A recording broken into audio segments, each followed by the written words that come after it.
عليه وسلموا تسليما সবাই মুহাব্বতের সহিত দরুদ ইব্রাহিম পড়ুন আল্লাহুম্মা সাল্লি আলা মুহাম্মাদ ওয়া আলা আলি মুহাম্মাদ কামা সাল্লাইতা আলা ইব্রাহিম ওয়া আলা আলি ইব্রাহিম ইন্নাকা হামিদুম মাজিদ اللهم بارك على محمد وعلى آل محمد كما باركت على إبراهيم وعلى آل إبراهيم إنك حميد مجيد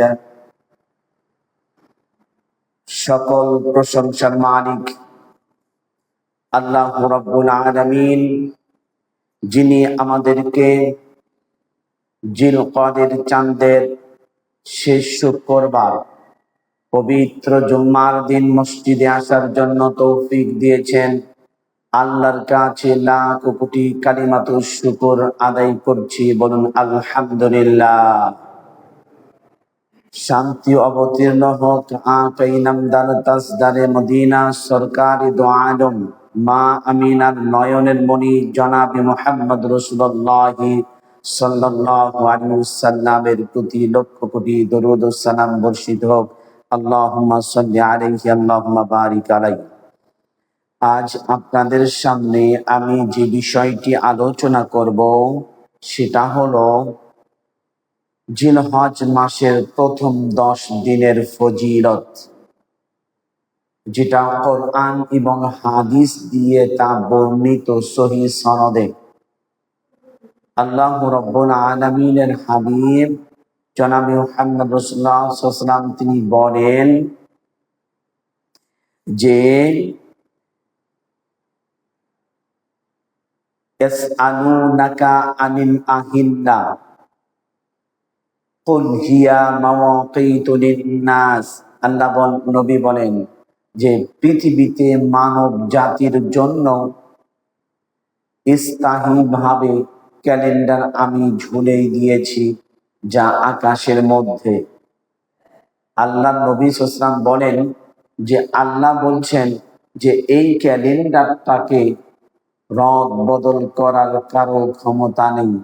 হ্যাঁ, পৃথিবীতে আপনি আমি বাংলা মাস বা ইংলিশ মাস যখন গণনা করি তখন লিপিয়ার হয় 4 বছর পর পর বা 3 বছর পর পর। এই লিপিয়ার হলে তখন ফেব্রুয়ারি মাস 29 হয়ে যায় 28 থেকে। কিন্তু আল্লাহ পাক এমন একটি ভাবে ক্যালেন্ডার সুন্দরভাবে স্থাপন করেছেন যার কোনো লিপিয়ার নেই, সুন্দরভাবে চলছে তার আপন গতিতে।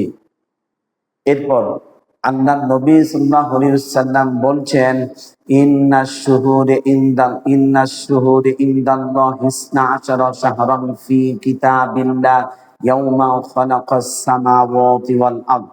আসমান এবং জমিনের মাঝে আমি প্রত্যেকটি জিনিসের মাস গণনার জন্য, হিসাব নিকাশের জন্য সহজ করে দিয়েছি। তবে 12টি মাস যে গণনা আছে তার মধ্যে 4টি মাস যাকে বলে হুরমতের মাস, যেই 4টি মাসের মধ্যে এমনকি কাফের মুশরিকরা পর্যন্ত যুদ্ধ বিগ্রহ করতেন না, সেখান থেকে তারা বিরত থাকতেন। তার মধ্যে হলে জিলহজ মাস একটি। 4টি মাসের মধ্যে জিলহজ মাস একটি। আর এই মাসে সকল হাজিদের হজ সমাপনী হয় হলো 9 আরাফাতের মাধ্যম দিয়ে। এরপরে মিনা মুজদালিফাতে গিয়ে কুরবানি করে ওখান থেকে বিদায় তোয়াফ করে সোজা বাড়ির দিকে যার যার মতো আসে। তো যাই হোক, আমি স্মরণ করছি আল্লাহ পাক বলছেন যে দেখো আমি ইব্রাহিমকে একটি নয় দুটি নয় অসংখ্য পরীক্ষা করেছি। তার মধ্যে আমি বলেছিলাম ইব্রাহিম যখন তিনি চলে যাচ্ছিলেন তখন তার বিবিকে নিয়ে সারাকে নিয়ে তখন একটি পথ এলাকা অতিক্রম করছিলেন, যে এলাকাতে ছিলেন জালিম বাদশাহ নারী বাসু। তখন যাচ্ছিলেন, তখন তিনি বলছেন যে দেখো আমি তোমাকে এখানে ভাই বোন বলবো, আর তুমি আমাকে ভাই কারো কোনো ক্ষতি হবে না। তখন তিনি বলছেন, কেন? আপনি আমার স্বামী, আমি আল্লাহকে ভয় করি, আল্লাহ পাক আমাকে হেফাজত করবেন। সুবহানাল্লাহ, ঈমান দেখে কেমন। তখন সাহাবা বললেন, ঠিক আছে। যখন অতিক্রম করছেন, ওই জালিমের কাছে গিয়ে বললেন তার গুপ্তচর যে আমাদের এলাকা দিয়ে এমন একজন নারী চলে যাচ্ছে, যে নারীটা অতীব সুন্দরী, যাকে শ্রেষ্ঠ সুন্দরী বলা হয়, বিবি সারা। এই সাহাবাকে যখন এই সমুদ্র অতিক্রম করছেন, তখন বলছেন, নিয়ে আসো। জোরপূর্বক ভাবে তাকে ধরে নিয়ে আসা হলো। ইব্রাহিমকে তার সামনে থেকে সরে দেওয়া হলো, কারণ স্বামী তো কখনো স্ত্রীর প্রতি কোন সময় সন্দেহ জেগে যায়। এই জন্য আল্লাহ পাকের কাছে বলছেন যে আল্লাহ, আমার স্ত্রীটাকে এই জালিম নষ্ট করে দিচ্ছে, তার সতীত্বটাকে নষ্ট করে দিচ্ছে। তখন আল্লাহ বলছেন, নবুয়তের সিলসিলার হাদিস, যে তার সামনে আয়না যেমন আপনি ফিডব্যাক আমি দেখতে পাই, আয়না আপনার আমার সামনে পুরো চেহারা যেমন দেখতে পাই, ঠিক তেমনি ভাবে আল্লাহ পাক তার সামনে পুরো চেহারাটাকে ক্লিয়ার করে দিলেন। ও যখন চলে যাচ্ছে, জালিম যখন সাহাবার কাছে চলে যায়, তাকে যখন বিকলঙ্গ করে দিচ্ছেন, তার বিপদ মানে এমন ভাবে সে কোনো শক্তি পাচ্ছে না, আস্তে আস্তে বসে যাচ্ছে। এমন করে যখন 3 বার তিনি বলেছেন, 3 বার কারে, চতুর্থবার কারে বলছে যে দেখো, আমি তোমাকে বোন বলছি, তুমি আমার বোন, আমি তোমার ক্ষতি করতে চাইছিলাম কিন্তু ক্ষতি করতে পারিনি। সুতরাং আমার যেটা মন বলছে, তুমি আল্লাহওয়ালা, তুমি সব থেকে শক্তিশালী একজন মেয়ে, আমি তোমার স্বীকার করতে পারবো না। তখন তিনি বলছেন যে দেখো, তুমি এতে আমি খুশি হয়েছি, তবে আমি তোমাকে একটা গিফট দিতে চাই, তুমি কি সেই গিফটটাকে দিবে? তখন বলছেন, ঠিক সেই গিফটটা কি? বলছে যে আমার একজন দাসী আছে, তোমাকে আমি গিফট করে দিব, যার নাম আমি বলে থাকি হাজারা, কিন্তু কোরআন এবং হাদিসের ভাষাটা হাজার শব্দ আসছে।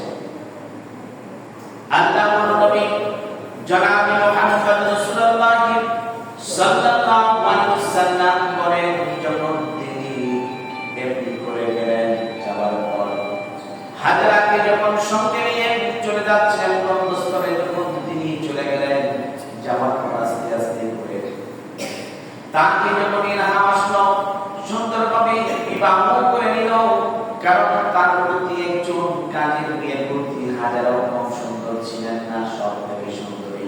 তিনিও বলছেন, শোনো, আমি তোমাকে যতই দেখছি ততই মুগ্ধ হয়ে যাই। আল্লাহ হুকুম হয়ে গেল, সব বলছি যখন বিবাহ করে নিল, তখন বলছেন, কারণ বড় সতী ছোট সতী দেখলে তখন বলে, দেখো তুমি স্বামী শুধু একাই সব শুরু আর সব কিছুকে ভাগাভাগি করে নিচ্ছ, আমাকে কিছু দিচ্ছ না। কারণ এক নারী অপর নারীকে সহ্য করতে পারে না। নারীরা সব কিছুর ভাগ দিতে রাজি, কিন্তু দুটা জিনিসের ভাগ দেয় না। একটা হলো স্বামীর অধিকার, 2 নাম্বার হলো তার সম্পর্ক। মুহাম্মদ রাসূলুল্লাহ সাল্লাল্লাহু আলাইহি ওয়াসাল্লাম বলেন, এই দুইটা জিনিসের অধিকার কোনো নারী কাউকে ভাগাভাগি করতে দেয় না। সুবহানাল্লাহ। এরপরে যখন হাজারকে বলছেন, শোনো, তোমাকে এত সৌন্দর্য দেখাচ্ছে কেন? তখন বলছেন, শোনো, তুমি যদি আরেকবার আমার স্বামীর দিকে যদি ফিরে আসো, আর তোমার কানটাকে ফুটা করে দিব। তিরমিজি শরীফের হাদিস। আল্লাহর নবী সাল্লাল্লাহু আলাইহি ওয়াসাল্লাম বলেন, যখন এমনি করে বলছেন, বলার সঙ্গে সঙ্গে তার কানটাকে হাজারা ফুটা করে দিলেন। ফুটা করে একটা লোহা অথবা স্বর্ণ তিনি কানের মধ্যে দিলেন। দেওয়ার পর দেখে, আগে ইতিপূর্বে যত সুন্দর লাগতো তার থেকে বেশি সৌন্দর্য লাগে। সুবহানাল্লাহ, সুবহানাল্লাহ। এখান থেকে আসলো কান বিদ্যানো বা কান ফুটানো। এরপরে বলছে, দেখো, তোমাকে উনি আরো সুন্দর দেখাচ্ছে, কারণ আপনি আমি জানি সব থেকে বাঘা একটি গরু যে কোনো প্রকার কোনো কিছু রশি মানে না, যত প্রকার রশি বা কাঁচি লাগান না কেন সেটা ছিঁড়ে ছুটে চলে যায়। যখন নাকটা বিন্দায় দেয়, বিন্দায় দেওয়ার পর যখন রশিটা লাগায়, রশি যখন টান দেয় নাকের গলার মধ্যে যখন ব্যথা লাগে, আস্তে আস্তে পুরোটা থেমে যায়। বলে ঠিক কিনা? ঠিক যখন থেমে যায়, এমনি বলছেন, শোনো, তোমার প্রতি যেহেতু আমার স্বামী এত আসক্ত, এত লোভ লালসা, তোমার সৌন্দর্য কমে দেওয়ার জন্য তোমাকে নাককে বিন্দায় দেব, নাককে ফুটা করে দেব। যখন এমনি করে সারা বলছেন, বলার পর যখন নাককে ফুটা করে দিয়েছে, তখন বলছেন, বিবি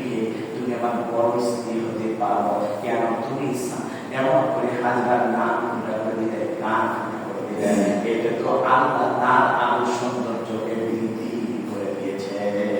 সুবহানাল্লাহ।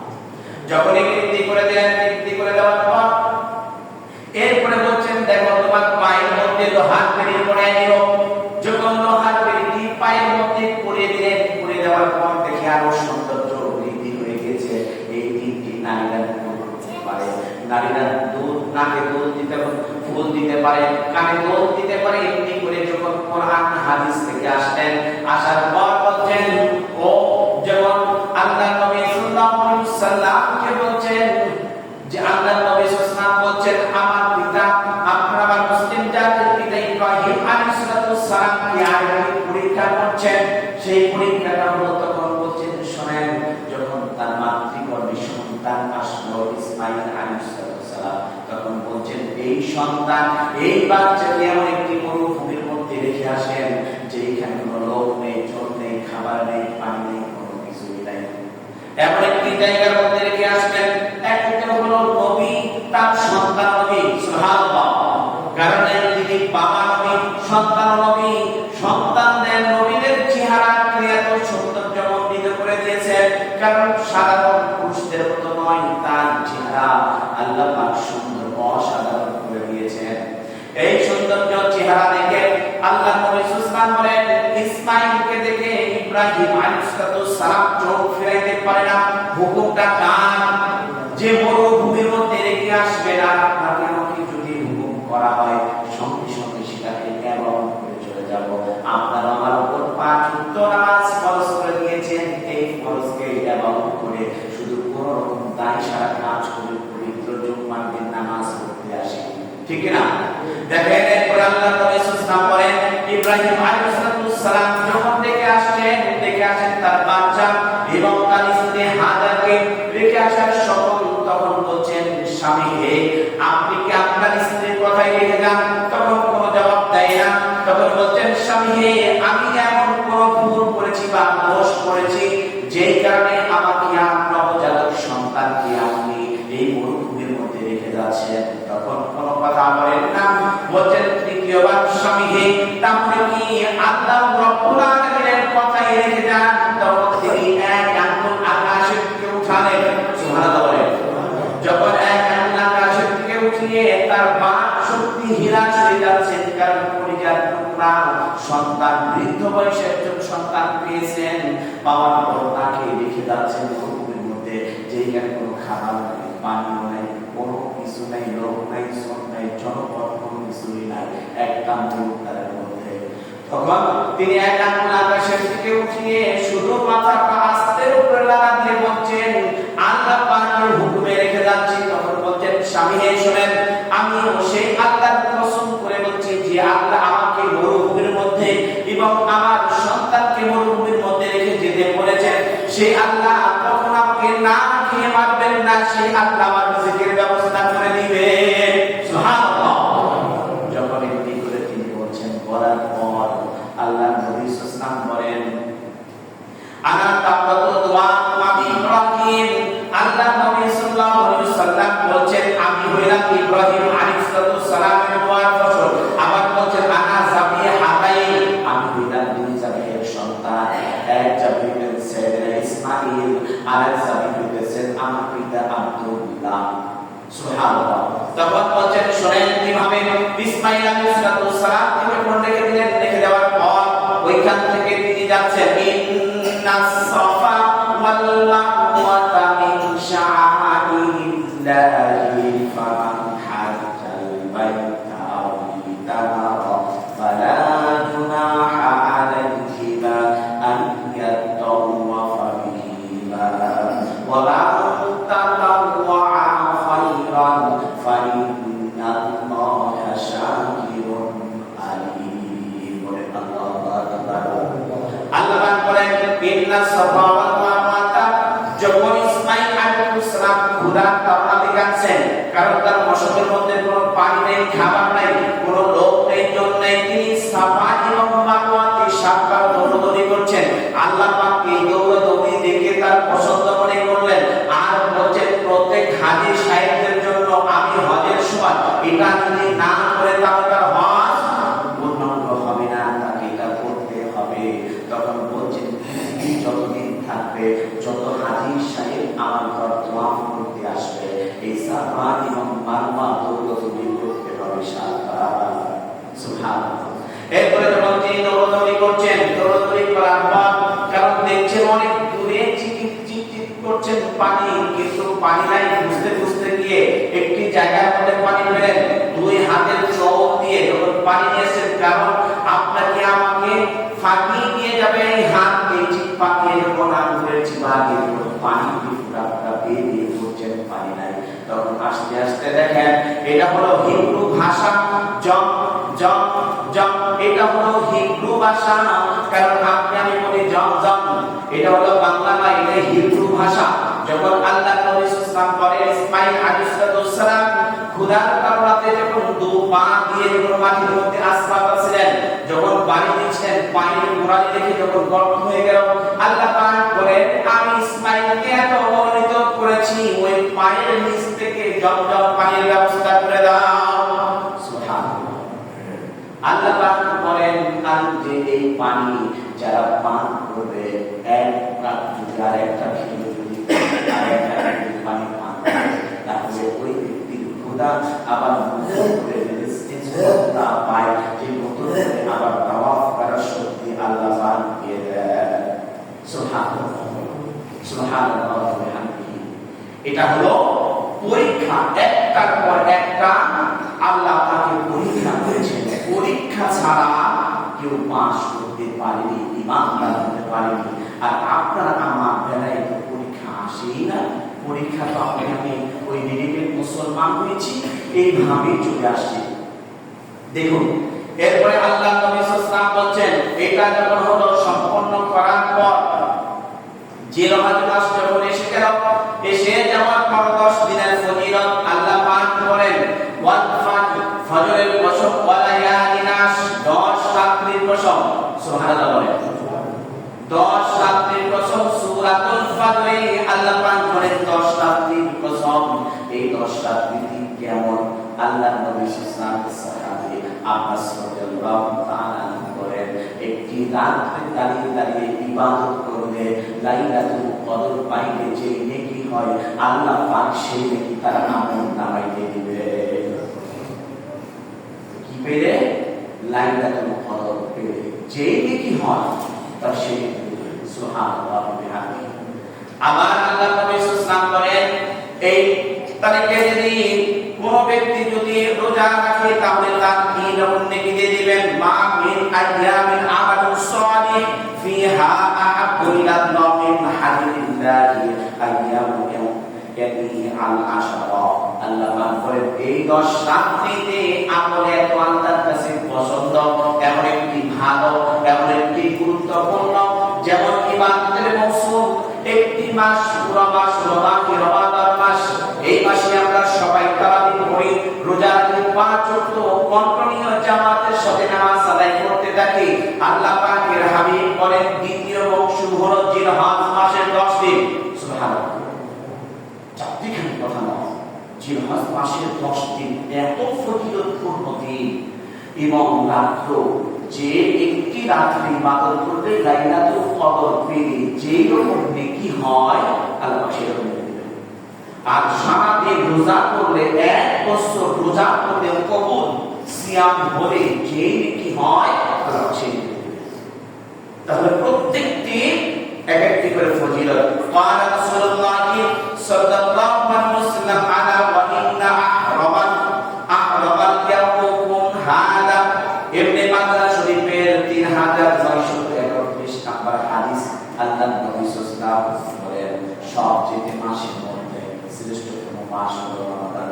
দ্বিতীয় শ্রেষ্ঠতম যে হরমতের মাসের মধ্যে শ্রেষ্ঠতম মাস হচ্ছে জিলহজ মাস। আর এই জিলহজ মাসের 10 দিন আল্লাহর কাছে সবচেয়ে পছন্দের দিন। সুবহানাল্লাহ। এই 10 দিনের মধ্যে আরেকটা দিন হলো সবচেয়ে শ্রেষ্ঠ ইয়াউমুন নাহার, 10 তারিখ যেদিন কুরবানি করা হয় পশুকে। কারণ আপনি আমি বহু কষ্ট করে একটি পশুকে লালন পালন করি, তাকে খেতে দিই, করতে দেই। কারণ এমন গরু আছে, এমন ছাগল আছে, যদি তার গলার আওয়াজ শুনে পেটের কাছে ও যত দূরে থাকুক না কেন, ওই গরু ওই ছাগল খুশি ছিঁড়ে তার মালিকের কাছে না। এরপরে আল্লাহ নবী সাল্লাল্লাহু আলাইহি ওয়াসাল্লাম বলছেন ক্বালা রাসূলুল্লাহি সাল্লাল্লাহু আলাইহি ওয়াসাল্লাম আফদাল আইয়ামিল আশারা জিলহিজ্জা। আল্লাহ নবী সাল্লাল্লাহু আলাইহি ওয়াসাল্লাম বলেন সবচেয়ে শ্রেষ্ঠতম দিন জিলহজ মাসের মধ্যে, গুরুমতের মাসের মধ্যে, 12টি মাসের মধ্যে সবচেয়ে শ্রেষ্ঠতম রাত এবং দিন হলো 10 দিন। সেটা হলো ইয়াউম আশারা, জিলহজ মাসের 10 দিন। আর এই 10 দিনে আল্লাহ নবী সাল্লাল্লাহু আলাইহি ওয়াসাল্লামের কাছে সবচেয়ে পছন্দ। কিভাবে? তিরমিজি শরীফের হাদিস, আল্লাহ নবী সাল্লাল্লাহু আলাইহি ওয়াসাল্লাম বলেন 1523 নম্বর হাদিস, ক্বালা রাসূলুল্লাহ সাল্লাল্লাহু আলাইহি ওয়াসাল্লাম মা'আ হিলাল হিজ্জা জিলহিজ্জা ওয়া আরাদা আন ইউদাহি ফালা ইয়াগুররান্নাকা মিন শাআরিহি ওয়া আসবারিহি। আল্লাহ নবী সাল্লাল্লাহু আলাইহি ওয়াসাল্লাম বলেন যখন তোমরা দেখবা জিলহজ মাসের চাঁদ উঠেছে, সঙ্গে সঙ্গে তোমরা চুল কাটা বন্ধ করে দাও, গোঁফ কাটা বন্ধ করে দাও, নখ কাটাকে বন্ধ করে দাও। আল্লাহ নবী সাল্লাল্লাহু আলাইহি ওয়াসাল্লাম সাহাবীদের জিজ্ঞাসা করলেন, ইয়া রাসূলুল্লাহ, যদি আমি নখ না কাটি, গোঁফ না কাটি তাহলে সম্পূর্ণটা বড় হয়ে যাবে? তখন তিনি বলছেন যারা কুরবানি দেয় তারা চাঁদটার সঙ্গে সঙ্গে এগুলি কি বন্ধ করে দিবেন, আর কুরবানি দেওয়ার পর এগুলি যদি আবার কেটে ফেলে কুরবানি দিলে যে নেকি হয় আল্লাহ পাক সমান নেকি দিয়ে দিবে। সুবহানাল্লাহ। এরপরে আল্লাহ পাক বলেন মুসলিম শরীফ ও নাসাই 1077 নম্বর হাদিস, ক্বালা রাসূলুল্লাহ সাল্লাল্লাহু আলাইহি ওয়াসাল্লাম ফাইদা ওয়াক্তুল লাইলা হিলাতুহা হিজ্জাতুন জিলহিজ্জা ওয়া আরাদা আহাদুকুম আইয়ুকুম দাহিয়া ফাল ইউমসিক আন আশবিহি ওয়া আসফারিহি। আল্লাহ নবী সাল্লাল্লাহু আলাইহি ওয়াসাল্লাম বলেন যে ব্যক্তি কুরবানির চাঁদ উঠেছে, অর্থাৎ আঞ্চলিক শব্দ জিলহিজ্জা, জিলহজ শব্দটি নেই, এটা শব্দ আরবি জিলহিজ্জা, যাকে বলে জিলহজের চাঁদ। এই চাঁদের মধ্যে যে ব্যক্তি চাঁদ দেখার সময় বলল আল্লাহুম্মা আইন্দাহু আলাইনা বিল আমনি ওয়াল ঈমানি ওয়াস সালামাতি ওয়াল ইসলামি ওয়াত তাওফীকি লিমা তুহিব্বু ওয়া তারদা রব্বি ওয়া রাব্বুকাল্লাহ। আল্লাহ পাক বলেন জাহাজ সাল্লাল্লাহু আইন্দাহু আলাইনা বিল আমনি ওয়াল ঈমান, ওই ব্যক্তির ঈমানকে আমি বৃদ্ধি করে দিলাম, মাফ করে দিলাম, আর জীবনের সম্পূর্ণ গুনাহ খাতাগুলিকে মাফ করে দিলাম। গুনাহ মাফ করার মানে কে? সবাই বলেন গুনাহ মাফ করার মানে কে? সে আল্লাহ পাক বলছেন যে সুফা আসমানিহি শাআরিহি ওয়া আসমানিহি, যখন তোমরা দেখবে এগুলিকে বন্ধ করে দাও, বন্ধ করে দেওয়ার পর আমি তোমাদের জন্য এমন একটি সুবর্ণ সুযোগ রেখেছি। মানুষ যে ব্যক্তিদের কুরবানি কিনলো, কুরবানি কেনার পরে এগুলি কাটাকে বন্ধ করে দিল, তাহলে বন্ধ করে দেওয়ার পর কুরবানির পর এটা করলো, এটা একটি ফজিলত আছে। তাহলে তিরমিজি, মুসলিম, আবু দাউদ, নাসাই শরীফ দ্বারা প্রমাণিত হলো যারা কুরবানি দিবে তারা চুল কাটা বন্ধ করে দিবে, গোঁফ কাটা বন্ধ করে দিবে, নখ কাটা বন্ধ করে দিবে। এই নখগুলি কাটবে কোন সময়? আল্লাহ নবী সাল্লাল্লাহু আলাইহি ওয়াসাল্লামকে জিজ্ঞাসা করা হলো, ইয়া রাসূলুল্লাহ, হাবিবাল্লাহ, এই 10 দিনের চুল অনেক বড় হয়ে যাবে, গোঁফ অনেক বড় হয়ে যাবে, নখ অনেক বড় হয়ে যাবে, তখন বলছেন শোনো, তোমরা ঈদের দিন 10 তারিখে সকালবেলা যখন ঈদের নামাজ পড়ে এসে তোমরা যখন কুরবানি জবাই দিবে, কুরবানি জবাই দেওয়ার পর অর্ধদিন রোজা রাখবে, ওই সকালবেলা তোমরা কোনো কিছু খাবে না। যারা কুরবানি দিবে না খেয়ে আসছো নামাজ পড়তে, নামাজ পড়ে এক রাস্তা দিয়ে আসছো আর অন্য রাস্তা দিয়ে চলে গিয়েছো, যাওয়ার কারণে আবার সেদিন কুরবানি করে ওই গোশত বা কলিজা ভুনা দিয়ে তুমি যে খাইলা অর্ধদিন দিয়ে রোজা থেকে খাবার খাইছো, আল্লাহ নবী সাল্লাল্লাহু আলাইহি ওয়াসাল্লাম বলেন 1 বছর রোজা থাকতে কবুল ফাজর নেকির সওয়াব পেয়ে দিবে। 1 বছর সিয়াম পালন করলে যে নেকি হয় সেটি দেবে। এই জন্য মুহাম্মদ সাল্লাল্লাহু আলাইহি ওয়াসাল্লাম বলছেন যে দ্বিতীয় মৌসুম ইবাদতের জিলহজ মাসের 10 দিন আমরা বিমানও এটাকে ভুলে গিয়েছি। হ্যাঁ, এখন কিভাবে ভুলে গিয়েছি দেখেন, কুরবানির বাজার মাইকে রান করছে, আবার কুরবানির বাজারের মধ্যে বিশাল বড় বড় ডেস্ক লাগাই দিয়েছে, এদের ঠিক তারিখা বাঁচতেছে তো বাঁচতেছে, এরপরে কুরবানি দিয়েছে। আর দেখেন সেদিনে গত বছর দেখেছি, এখন শুরু হয়েছে কি আরব আমিরাত, সৌদি কিছু এলাকাতে আছে, সৌদি থেকে এখন এইগুলি আমলি যাচ্ছে, ওদের কিছু ডিভাইস আছে, অথবা কোরআন তিলাওয়াতের জন্য সাউন্ড বক্স আছে, এই সাউন্ড বক্স দিয়ে ওরা সব সময় এটা দিয়ে রাখছেন যে কোরআন তিলাওয়াত হচ্ছে, তাকবীর হচ্ছে, আল্লাহু আকবার আল্লাহু আকবার লা ইলাহা ইল্লাল্লাহ আল্লাহু আকবার আল্লাহু আকবার ওয়া লিল্লাহিল হামদ। সাহাবী যখন বলছেন তখন বাজারের মধ্যে গিয়ে বলছেন, তখন বলার পরে তখন সব একে ওপর সাহাবীরা কান ঘোষা করছে, দেখো আমরা এই ফজিলতপূর্ণ দিক থেকে, ফজিলতপূর্ণ নেকি থেকে আমরা বঞ্চিত হয়ে যাচ্ছি, তাহলে এই 10 দিন তো আমরা বেমালুম ভুলে গিয়েছি। আর ওই সাহাবী তো বাজারের মধ্যে এসে বলছে আমরা কেন এটা করি না। ঠিক তদরূপ ভাবে আপনি তার উল্টা যদি এটা ময়নাকে গিয়ে বাজারের মধ্যে বলা হয়, তাহলে বলবো চিনে ধরেছে না করতে দিয়েছে, না হলে আমরা বাজার করছি, মাছ এসে সবজি কিনছি আর ওই সে আল্লাহু আকবার বলতেছে, তাহলে অবশ্যই সমস্যা আছে। দেখুন আল্লাহ নবী সাল্লাল্লাহু আলাইহি ওয়াসাল্লাম তিনি বলছেন যে এগুলি কাটা থেকে বন্ধ রাখবে। উমার রাদিয়াল্লাহু তাআলা তিরমিজি শরীফের হাদিস, এক বাচ্চাকে নিয়ে এক মহিলা চুল কাটিয়ে নিয়ে আসছেন, তখন বলছেন মা তুমি কি পারতে না যে আর কয়টা দিন পর চুল কাটাই দিতে, তুমি কি জানো না যে তোমাদের চাঁদ হয়েছে? তখন বলছেন ইয়া রাসূলুল্লাহ আমার ওষুধ ছিল। আরেক সাহাবী জিজ্ঞাসা করছে ইয়া রাসূলুল্লাহ আমার ওষুধের এই কোয়ালিটি, তাহলে কি আমার কুরবানি হবে? তখন বলছে তুমি কি চুল কেটেছো, তুমি কি নখ কেটেছো, গোপ কেটেছো? তখন বলছেন জি না আমি কাটিনি। তখন বলছেন তোমার যেহেতু সমস্যা, তাহলে তুমি এগুলি কাটো না, তুমি এগুলি কুরবানি ঈদের দিন নামাজ পড়ে সেগুলি সম্পূর্ণ করে কেটে ফেলবা, তাহলে কুরবানির সওয়াব। তাহলে দেখেন কত বড় একটি গুরুত্বপূর্ণ কথা আল্লাহ নবী সাল্লাল্লাহু আলাইহি ওয়াসাল্লাম বলেন, কত বড় একটি গুরুত্বপূর্ণ কথা। কানা রাসূলুল্লাহ সাল্লাল্লাহু আলাইহি ওয়াসাল্লাম ইয়াসুমু তিসআতিন জিলহজ্জে, আল্লাহ নবী সাল্লাল্লাহু আলাইহি ওয়াসাল্লাম বলেন, এটা 2400 নম্বর হাদিস নাসাই শরীফের 1 থেকে 9 তারিখ পর্যন্ত রোজা থাকতেন। তিনি এই 9 তারিখ টানা রোজা করতেন। আল্লাহ নবী সাল্লাল্লাহু আলাইহি ওয়াসাল্লাম বলেন টানা রোজা করার পর ঈদের দিনে তিনি কিছু খেতেন না, না খেয়ে তিনি কুরবানি করতেন। কুরবানি করার পর ওইখানে কুরবানির গোশত অথবা কলিজা ভুনা দিয়ে তিনি অর্ধদিন রোজা রেখে জোহরের সময় অথবা কুরবানি শেষ হওয়ার পর সঙ্গে সঙ্গে তিনি তার খাবারটা খেয়ে নিতেন। সুবহানাল্লাহ, এটা সুন্নাহ।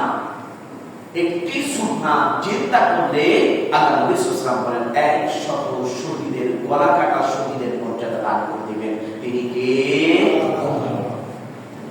আমি কাতাদা রাদিয়াল্লাহু তাআলা قال قال رسول الله صلى الله عليه وسلم يصوم يوم عرفة أحتسب على الله أن يكفر سنة التي قبله وسنة التي بعده ويصوم يوم عاشوراء أحتسب على الله أن يكفر سنة التي قبله رواه مسلم।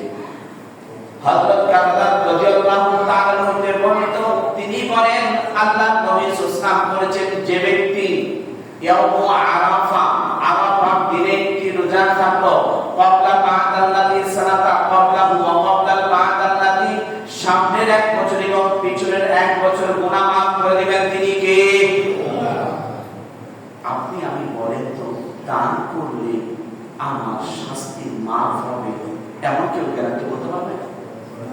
রোজা করলে আমার রোজা কবুল হয়েছে কেউ গ্যারান্টি বলতে পারবেন? নামাজ পড়েছি, এই নামাজটা যে আমার কবুল হয়েছে কেউ গ্যারান্টি বলতে পারবেন?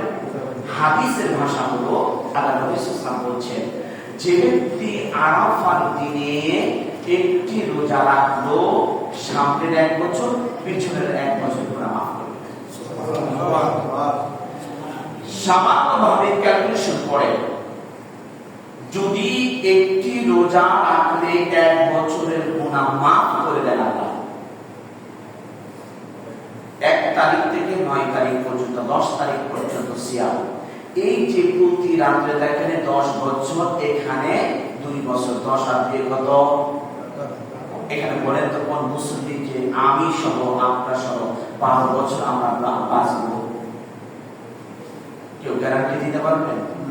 আল্লাহ নবী সাল্লাল্লাহু আলাইহি বলেন, আপনার আমার জন্য আল্লাহ জান্নাত দিবার জন্য শুধু ওই খুঁজতেছেন, একটু পন্থা খুঁজতেছেন, একটু সিস্টেম খুঁজতেছেন, কিভাবে আমার বান্দাকে জাহান্নাম থেকে মুক্তি দিয়ে জান্নাতে দিবে। সুবহানাল্লাহ। যখন আপনার এটা ঘোষণা দেন, এবং আরাফার দিনে যখন ওই যে হাজির সাহেবরা আল্লাহু আকবার যখন বলে, তখন শয়তান তার মাথার মধ্যে চুলের মধ্যে হাত দেয়। চুল যারা বড় আছে দেখবেন মাথার মধ্যে হাত দিয়ে চুল টেনে টেনে ছিঁড়তে থাকে। তখন বলে যে শয়তান বলে যে আমি যাদেরকে পুরো বছর শয়তানি করে বদমাশি করে পাপ দিয়ে সয়লাভ করে ফেলেছি, আর আল্লাহ তাকে আজ এমন আরাফাত দিন যার জন্য জাহান্নাম ওয়াজিব হয়েছে, এমন অসংখ্য অগণিত আনকাউন্টেবল লোকদেরকে আল্লাহ পাক মাফ করে জান্নাতে দিয়েছে। শয়তান তখন জিততে রাগিয়ে গোসায় তার চুল টেনে টেনে ছিঁড়তে থাকে। তাহলে এই 10 দিন কিন্তু ফেলে দিবার মতো নয়। আপনাকে আমাকে আমল করতে হবে। সেটা হলো যে আপনি আমি যেভাবে নরমালি আমল করতাম সেটা তাকবীর করতে হবে। 9 তারিখ থেকে নিয়ে 13 তারিখ পর্যন্ত আসর পর্যন্ত আমরা করব তাকবীর। 9 তারিখ ফজরের নামাজের পর থেকে শুরু করে এটা বলছেন ওয়াজিব। 4 ইমাম বলছেন এটা ওয়াজিব, আব্বাস রাদিয়াল্লাহু তাআলা বলছেন এটা ওয়াজিব, পড়লে অসংখ্য অগণিত নেকি দিয়ে দিবেন। সেটা হলো আল্লাহু আকবার। সবাই বলুন আল্লাহু আকবার, আল্লাহু আকবার, লা ইলাহা ইল্লাল্লাহ, আল্লাহু আকবার, আল্লাহু আকবার, ওয়া লিল্লাহিল হামদ। এইটুকু এই যে আছে তাকবীরটা পড়ছি, এটা হলো প্রতি ফরজ নামাজ পর আমরা এটা পড়ব ইনশাআল্লাহ। এরপর দেখেন আল্লাহকে খুশি করার জন্য বেশি বেশি জিকির আজকার করা, বেশি বেশি দান সদকা করা। এটা সাধারণ আমল হলো আপনি আমি কোরআন তেলাওয়াতের সামনে সব সময় ঝুলে দেওয়ার চেষ্টা করব। কারণটা কি হলো, আপনি আমি কোরআন শরীফ পড়তে পারি না, যারা পড়তে পারে না, যারা পড়তে পারে তারা তো পড়বে প্রতিদিন কমপক্ষে হলেও এক আয়াত হলেও তার সাথে কোরআনের সাথে সম্পর্ক রাখবো। এরপর যারা পড়তে পারে সূরা ফাতিহা পড়ে, সূরা ইখলাস পড়ে, সেগুলি আমরা সুন্দর করে পড়ে নিব। ওগুলি সুন্দর করে পড়ে নিয়ে যখন আমরা এই কন্ট্রোলিং করব, হাঁটছি সমস্যা নেই, আমি হাঁটছি, যখন হাঁটতে হাঁটতে হাঁটতে দেখা গেছে যে আমি ওইখানে গাড়ির রোড অ্যাক্সিডেন্টে বা ওইখানে আমি মাথা ঘুরে আমার ডায়াবেটিস একদম জিরো হয়ে ওখানে পড়ে সাথে সাথে মারা গেছি। আল্লাহ বলেন তুমি আমার কোরআন তিলাওয়াত করতে করতে মারা গেছো, আমি তোমার জন্য জান্নাত ওয়াজিব করে দিয়েছি। এক ব্যক্তির হিসাব নেই, সেটা হলো তালবীর ইলম। তালবীর ইলমের ছাত্র অবস্থাতে যারা মারা যায় তাদের কোনো হিসাব নেই।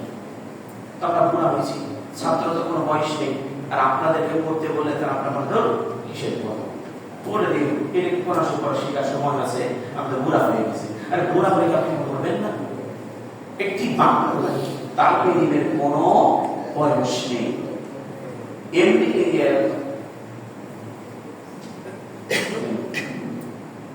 সুইজারল্যান্ড এবং ইতালিতে একজন মুরব্বীর বয়স হল 96 বছর। 96 বছরে তিনি গ্রাজুয়েশন কমপ্লিট করার পর ওনার যখন সার্টিফিকেট হাতে পেয়েছেন, পাওয়ার পর তিনি খুশিতে তার যা টাকা আছে সব বিলাচ্ছেন আর বলতেছেন আল্লাহ আমাকে এই 96 বছর বয়সে গ্রাজুয়েশন কমপ্লিট করার তৌফিক দিয়েছেন। এই শিক্ষাগত যোগ্যতার বয়স কাউন্ট শুধু বাংলাদেশেই হয়। আমি যতক্ষণ অ্যানালাইসিস করে দেখেছি, যতক্ষণ স্টার্ট করে দেখেছি, যেভাবে বাংলাদেশে কাউন্ট হয় অন্য দেশে এইভাবে কাউন্ট হয় না। বয়স, শিক্ষার কোনো বয়স নেই, যে কোনো সময় আপনি শিখতে পারবেন।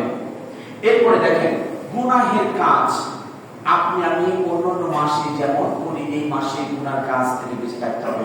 যেমন আপনার আমার মুখে হেফাজত থাকে না, যে বোধ করতেই থাকি করতেই থাকি, দোকানে পড়লে তো আল্লাহ জানে বলো কি করতে থাকি আর কিনা করতেছি, আবার ওইখান থেকে সরে আসলে আবার গীবত যেমন ভাবে। এর থেকে এটা হলো সবচেয়ে বড় বিষয় মামুদের মধ্যে। তিনজন যদি একখানে বসে মুখের মুখের সাথে কথা বলছে, এটা করছে মুখের মুখের সাথে করছে, আবার ছেলেরাও কোনো অংশীদার নয় যে ওরা তো কয়রা, ওরা আবার আরেক চাবি দেয় যে তুমি ওর সঙ্গে না ঘুরতে, তোমাকে তো এই কথাটা বলে দিয়েছে, তোমাকে এই কথাটা বলেছে, তুমি এটা পাস করে দাও। আমি বলছি কেন, আল্লাহ নবী সাল্লাল্লাহু বলছেন যে এই 10 দিন এমন একটি ফজিলতের দিন, তুমি একটা গুনাহ করেছো, এর জন্য তোমাকে ডাবল শাস্তি ভোগ করতে হবে। কারণ আল্লাহ তোমাকে ছেড়ে দিচ্ছেন আর তুমি ইচ্ছা করে ধরা খাচ্ছ, ইচ্ছা করে তুমি ধরা খাচ্ছ। এই জন্য আল্লাহ নবী সাল্লাল্লাহু বলছেন যে তোমরা ভালো কাজ করো, খারাপ কাজ করো না।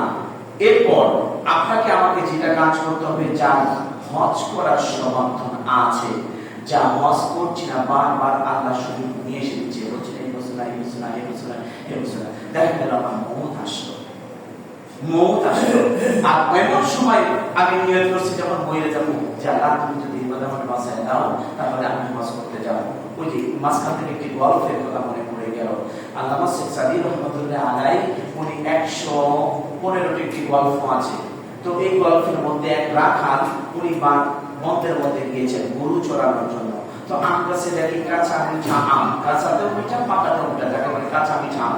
তো উনি রাখাল উঠছে, দেখতে বিশাল বড় লাল কষ্ট শুনেছে। ওদিক থেকে দক্ষিণ দিক থেকে আপনার কালো মেঘ অন্ধকার উঠে হয়ে আসছে। যখন ঝড় শুরু হয়েছে, আপনার গাছের মতো হয়েছেন, তখন বলছেন আল্লাহ আমি যদি নামতে পারি, তুমি যদি সুন্দরভাবে আমাকে নামতে দাও, তাহলে আমি তোমার নামের উপরে একটা গরু জবাই। যখন থেমে গেছে, থেমে যাওয়ার পর নামে বলছে আমার মাথা কি পাগল, গরুর দামটা কত টাকা, আমি গরুটা থেকে জবাই দিব। দেখেন তো আপনার আমার জীবনের সাথে বেড়ে কিনা, একটু মিলা। এরপর বলছেন ওই রাখাল কিছুদিন পর আবার দেখেছে ওই যে বিলেতি গাছ পাড়ার জন্য উঠেছে গাছের মধ্যে, আবার ঝড় আসছে, মানে গাছ এমন ভাবে মাটির সাথে লাগিয়ে দিচ্ছে, আবার দাঁড় করে দিচ্ছে, আবার লাগিয়ে দিচ্ছে, আবার দাঁড় করে দিচ্ছে। তখন তিনি বলছে যে আল্লাহ আমি তো আজকে ছাগল নিয়ে আসছি, সবচেয়ে সেরা ছাগলটা তোমার নামের উপর জবাই দিব, তুমি আমাকে নামার সুযোগ করে দাও। বন্ধ হয়ে গেছে। উনি আমার নামে বলতেছে আমাকে মাথা পাগল যে আমি এই ছাগলটাকে জবাই দেব, বিক্রি করলে অনেক টাকা পাবো। দেখেন এরপর আরেকদিন যে গাছে উঠছেন, গাছে উঠে খাবার পাওয়ার জন্য, অন্য একটি ফল পাওয়ার জন্য যখন গাছে উঠছে, উঠে দেখেন যে যখন এমন ভাবে ঝড় শুরু হয়েছে, বলছে আল্লাহ তুমি যদি এবার বাসায় দাও তাহলে আমি আর জীবনে এটা করবো না, আমার বাসায় সুন্দর একটা মোরগ আছে, মোরগটা তোমার রাস্তায় দেবে। মানে দেশি মোরগ যখন বড় হয় তাকে খাসি মোরগ বলে, যেটা 10 কেজি উপরে হয়। তখন তিনি বলছেন এসে যে আমার কি মাথা পাগল যে আমি এই মোরগটাকে তোমার রাস্তায় দিয়ে দিব। ভাই এই গল্পের সাথে আপনার আমার জীবনে খুব মিল খেয়ে যায়, 99% মিল খেয়ে যায়। যতক্ষণ আমরা বিপদে পড়ি ততক্ষণ আমরা আল্লাহকে স্মরণ করি, যতক্ষণ বিপদ থেকে চলে যায়, যখন উদ্ধার হয়ে যায় আল্লাহকে বেমালুম ভুলে যায়, আল্লাহকে বেমালুম ভুলে যায়। যখন আপনার আমার হাত কাঁপানো জ্বর আসে তখন আল্লাহকে বারবার স্মরণ করে, যখন হাত কাঁপানো জ্বর আসে না তখন স্মরণ করি না। নাম্বার 2, এর সঙ্গে আরেকটি, এই পয়েন্টটা শুধু আরেকটা আছে, কুরবানি। যার সমর্থ আছে তার কুরবানি দিতে হবে। কারণ দেখা গেছে এমন ফ্যামিলি আছে যে ফ্যামিলিতে 1 লক্ষ টাকার উপরে ইনকাম, যে ছেলে কামাচ্ছে, মেয়ে কামাচ্ছে, স্ত্রী কামাচ্ছে, স্বামী কামাচ্ছে, কামানোর পর তারা কুরবানি দিচ্ছে না। তখন আল্লাহ নবী সাল্লাল্লাহু বলছেন ওরা মুশরিক কারে, যাতে আমার ঈদগাহের মাঝে না আসে। দেখেন তো কি বলছে, কি বলছেন এখানে, আপনি কি কুরবানি কি করবেন? কুরবানিটা শুধু আপনি আমি মনে করি যে কুরবানি জিলহজের 4 তারিখে আমরা গরু গোশত খাবো, ছাগল মুরগি জবাই দিব, এই আমরা সুন্দর করে খাবো না। এই কুরবানিটা হলো ইচ্ছা। পাঠক বলছেন দেখেন এই আয়াতের সাথে মিলে কিনা, ইন্নাল্লাহ হাশতারা মিনাল মুমিনিনা আনফুসাহুম ওয়া আমওয়ালাহুম বিআন্না লাহুমুল জান্নাহ। আল্লাহ পাক বলেন মুমিনের জান এবং মালকে আমি আল্লাহ ক্রয় করেছি, এর বিনিময়ে আমি আল্লাহ তাকে জান্নাতুল ফিরদাউস দান করে দিয়েছি। সুবহানাল্লাহ বলবেন না? সুবহানাল্লাহ। কারণটা হলো আল্লাহ পাক লিখলেন যে জানটাও আল্লাহর, মালটাও আল্লাহর। আপনার আমার কিছু আছে? কিছু নেই।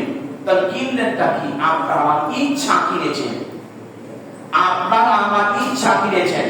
ফাসাল্লি লিরাব্বিকা ওয়ানহার, এই শব্দের অনিষ্ঠ অর্থ দিয়েছেন। কুরবানি শব্দের অনিষ্ঠ অর্থ দিয়েছেন। 1 নাম্বার হলো সময় কুরবানি। আপনি আমি গরু কিনতে যাব, মহিষ কিনতে যাব, পশু কিনতে যাব বাজারে, এই যে সময়টাকে যে কুরবানি করলেন, আপনি ইমাম তাইমিয়া বলেন এই যে আমি আজকে গেলাম, এর জন্য আল্লাহ পাকের যতটুকু হাঁটার মনে প্রত্যেকটা কদমে লিখে দেবেন তিনি কে? সেই আল্লাহ পাক বলেন বান্দা দেখো এই কুরবানির সময়ে কুরবানি করলাম, আবার অর্থের কুরবানি করলাম, দ্বিতীয়ত তুমি যে পশুটা জবাই দিয়েছো, এই পশুটার মধ্যে তুমি হলো যে গোশতটাকে তুমি যে তিন ভাগ করেছো, এইখানে তোমার হলো ত্যাগ স্বীকার করতে হয়, কুরবানি দিতে হয়। এর মানে এই নয় গরুটাকে জবাই দিয়ে সুন্দর করে লিফটের মাধ্যমে সুন্দর করে উপর তারাই উঠাইলাম, লিফট নাই, মেয়েকে বলছি মা গো খাল খুলতে দেরি, তুমি কিন্তু রাতটা উপর দিকে উঠাইতে দেরি করবা, আছে না? আবার দেখেন কত বছর দেখলাম আমি সাইকেল দিয়ে যখন ঘুরতেছিলাম, আমি দেখতেছিলাম প্লেটের মধ্যে করে কিছু গোশত নিয়ে প্লেটটাকে ছুঁড়ে দিয়ে দিলেন, ছুঁড়ে দিয়ে দিলেন উপর দিয়ে কিছু গোশত, আর ওইখান থেকে দেখেন টুকাই টুকাই টুকাই দিতেছে, আর বলতেছে কেমন লোক রে, এর মতো পক্ষীরা কৃপণ দেখে নাই, আজকে ঈদের দিন একটু গোশত দিবে, আমরা বস্তি থেকে আসছি, আমরা তো ঠিক মতো খেতেও পারি না, তাহলে এই কেন গোশতটাকে ঢিলে দিচ্ছে? নাই আপনার বলে দেন ভাই নাই, আপনার শস্য দিয়ে দেবো ইনশাআল্লাহ। খারাপ ব্যবহার করা নাই, আপনি আমি মানুষ, টাকা ভুলে সব কিছু ভুলে যাই, পিছনের কথা আমি মানব ভুলে যাই, চিন্তাই করি না আমি কি ছিলাম। 23 বছর চলতেছে আমার ঢাকার জীবন, ছাত্র জীবন থেকে ঢাকাতে থাকি, আমি কোটি টাকার মালিকের জানাজা করেছি, এমনকি তার নাম পর্যন্ত তার স্ত্রী দিতে চাই না। বলে তো এই টাকা দিয়ে কি করবে? কুরবানি জবাই দিয়েছে 8 লক্ষ টাকা দিয়ে কিনে, পশু কিনে জবাই দিয়েছে, এই গোশত দিয়ে ভাত খেয়েছে, খাবার শক্তি নেই, খাবার শক্তি হয়নি। বলেন তো তাহলে কি করব? খাবার শক্তি হয়নি, আল্লাহ পাক সব কিছু করতে পারে। তো আপনার আমার উচিত হবে কুরবানি কুরবানি করতে হবে। এরপরে আল্লাহ বলছেন তার ইচ্ছাটাকে কুরবানি করতে হবে, আপনার আমার ইচ্ছাটাকে মনস্কামনাটাকে কুরবানি করতে হবে। আপনি আমি লোভ লালসে সারতে পারেন, আমি কি কুরবানি দিব? তো মানুষ দেখানো কুরবানি, এছাড়া তো কিছু নয় যে আমি বিশাল বড় কুরবানি দিচ্ছি, বাবু মুখজনের সাথে শেয়ারে আছে, 1 লাখ টাকা শেয়ারে কুরবানি কিনেছি, তাহলে এই যে শিরা আমার মতন প্রযুক্তি হলো, যদি আপনি গরু পছন্দ নাও হয়, সব গরু শেষ, বাজারের মধ্যে একটা গরু আছে, বলছে চলে ওরা কিছু না, পিছনে লেজের পিছনের মধ্যে সুই ভেঙে দিয়ে রাখছে, ওই সুইয়ের মধ্যে যখন টিপ দিবে ওই গরু পুরো বাজার আপনাকে উঠাইয়া মাথার মধ্যে উঠাই ফেলাই দেবে। কারণ ব্যথা তো গত রাত্রিতে দিয়েছে, আজকে রাত্রে ওই লেজের মধ্যে যখন চিপ দিবে, বলে তো সুচ, একজন ভালো মানুষের লেজের মধ্যে যদি বা হাতের মধ্যে শুধু সুচ বিঁধে যায়, তাহলে তখন ব্যথা করে, তাহলে গরুর উঠার মধ্যে দিয়ে দিচ্ছে, তখন তো কত এমনিতে নিয়ে ঘুরতেছে। এগুলি করা যাবে না। কুরবানি পশু কিনতে হবে নিখুঁত, কোনো তার রিজিক থাকা যাবে না, কোনো ফুটা কাটা ভাঙা ছোড়া কোনো কিছু থাকা যাবে না, একদম নিট এন্ড ক্লিন। আপনি আমি যেভাবে কুরবানি ইসমাইল আলাইহিস সালামকে যেভাবে নিট এন্ড ক্লিন কুরবানি দিয়েছি, আপনাকে আমাকে নিট এন্ড ক্লিন পরিষ্কার ভাবে কুরবানি নিয়ত করতে হবে। আর দ্বিতীয় প্রযুক্তি হলো আপনি আমি গরু গোশত মাপছি, কি ফিতা দিয়ে মাপছি, এতটুকু গরিব থেকে এতটুকু, গরিব থেকে এতটুকু, এটুকু মাপে বলছে এত কিছু ওজন হবে না রে, এটা দিয়ে সুন্দর আমার এই কতটুকু পাইবো, আমি কতটুকু বলছি, এই কতটুকু খাইবো। আচ্ছা আপনি কি এই কথার উপরে আপনি কুরবানি দিবেন? কুরবানিটা কি? আমি কুরবানির শব্দই তো বুঝি না, আমি কুরবানি দিচ্ছি। কুরবানি শব্দের শাব্দিক অর্থ হলো আপনাকে আমাকে ত্যাগ করা। তাই এক টুকরা বুঝতে আমি লোভ সামলাইতে পারি না। কেন? আপনার সমর্থ আছে, আপনি কুরবানি দিচ্ছেন, আর একজনের সমর্থ নেই, সে দিতে পারছে না। সেটা হলো আপনার সমর্থ আছে, বাজার থেকে কিনে খেতে পারেন, আর ওই ব্যক্তির সমর্থ নেই, কিনে খেতে পারেন। এমন মানুষ আছে বছরে একবার গরু গোশত কেনার সমর্থ নেই, কুরবানির সময় ওই চাহিদাকে যে সমাজ থেকে একটু দিবে বা একটু এটা থেকে খাইলে তার চাহিদাকে পূরণ করে নেয়। সে হাদিস বলছে আন হাফসা রাদিয়াল্লাহু তাআলা قالت أربعة لم يكن له يشفع النبي صلى الله عليه وسلم صيام وعشر وعشره 3 أيام من كل شهر وأربعة ক্বাবলাল ফাজরি, আল্লাহর নবী সাল্লাল্লাহু আলাইহি ওয়াসাল্লাম পাঁচটি জিনিস, চারটা জিনিস সুন্নতে মুআক্কাদ ছেড়ে দিতেন না। সুবহানাল্লাহ বলেন। চারটা জিনিস ছাড়তেন না। এক নাম্বার হলো আশুরা রোজা, দুইটি আশুরা 9 এবং 10 তারিখ। তিন নাম্বার হলো জিলহজ মাসের 10 দিনের রোজা, শীতকালে আল্লাহ নবী ছাড়তেন না। তিন নাম্বার হলো প্রতি চাঁদের 13, 14, 15 তারিখ আল্লাহ নবীরা ছাড়তেন না। আবার বিশেষ করে আল্লাহ নবী সাল্লাল্লাহু আলাইহি ওয়াসাল্লাম বলেন ফজরের 2 রাকাত সুন্নাত নামাজ পড়ানো ছেড়ে আমরা 4 রোজার সঙ্গে সঙ্গে রোজা রাখার চেষ্টা করি ইনশাআল্লাহ। আল্লাহ আমাদের সকলকে কবুল করুন। আমিন।